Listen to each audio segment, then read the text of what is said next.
I know I ask impossible things, but just do the best you can. Okay, anything else that you wanted us to go over? Yes? Great. Thank you very much. Great. I think this is one of my best works, if not the best, of the symphonies, really. I hope so. I'm very pleased. I didn't know it was this beautiful. I didn't realize it. The critics in California seem to like me very well. But even when I've had a standing ovation, I've had the critics absolutely say this is the worst thing that's ever written. Mentally, they're fleas. They make me itch, but I don't care. My music keeps getting played in spite of the critics. Alan Hovhaness and his wife come here regularly, several times a week, and he always has his very favorite cake, his sinful cake or the chocolate decadence. He always writes his music very beautifully. He's very quiet, and he just sits there and writes. It just flows out of him on a regular basis. And I wrote part of the Mount St. Helens Symphony here.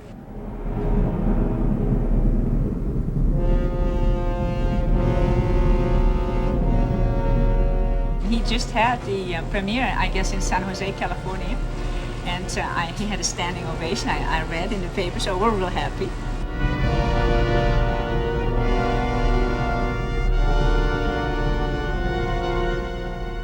The tremendous destruction of the eruption can make one very pessimistic because of the uncertainty of life and all that.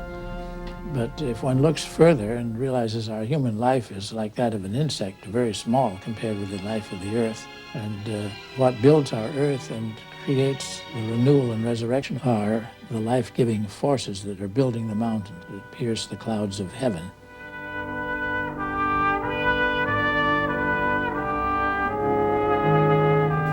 All my life I've loved mountains. I never believed in climbing mountains in a sense of conquering, but as a kind of religious journey.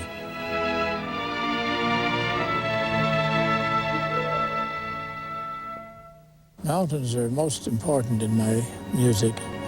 They're my main inspiration. That's why I came to Seattle, to be near them.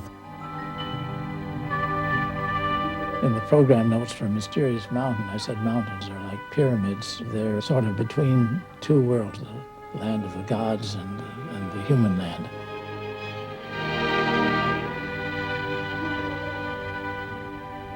David Lobel now leads the Anchorage Symphony in Alan Hovhaness' Mysterious Mountain.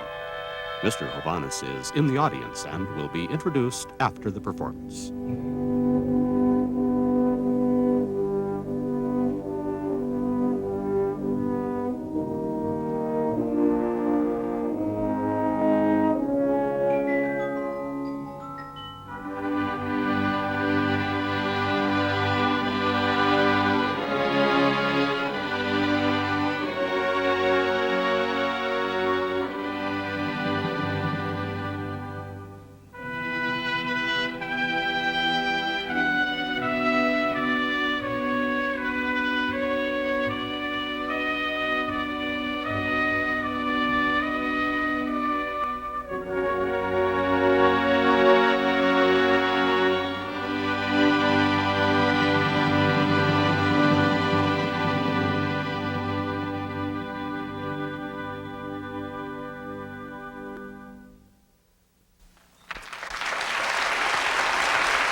The Anchorage Symphony Orchestra performing Alan Hovhaness' Mysterious Mountain.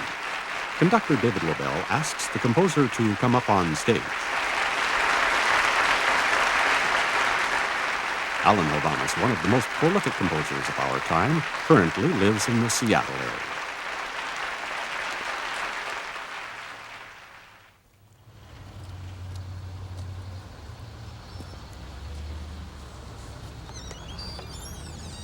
I wrote Starry Night in the restaurant right in the corner here at the counter. I was having breakfast there.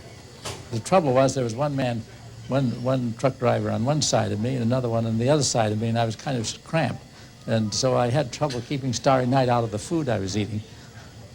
But then I forget everything when I actually get them to decide on the music comes, or the music just suddenly comes. I wasn't even sure whether this music was Starry Night or what it was. But then I felt, of course, this fits this particular thing. I was writing a string quartet at the same time and had just finished 2 symphonies. So this was not for either of those. And I had this in mind, so that was it.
Our friend from England sent me a picture of young Sibelius. Oh, really? I keep it with my cat Oh, pictures. show me.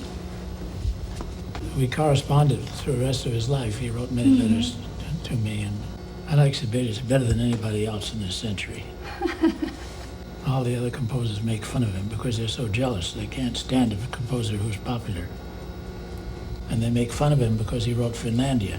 You know, Stravinsky could be a very nasty man, and he said that he always made fun of Sibelius. He said, he's Finlandia, but why does he forget the 7 symphonies and all the great tone poems?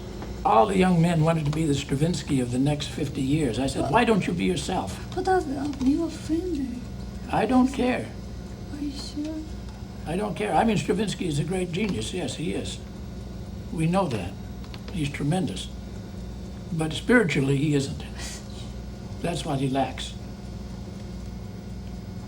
So they say Sibelius isn't intellectual, but he's much more than that.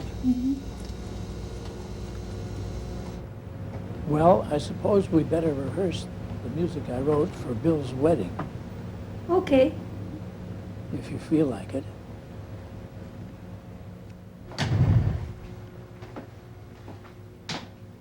Bill is Hinako's son, and I feel very much as a father, and so I'm very happy to have the honor of making the music for him.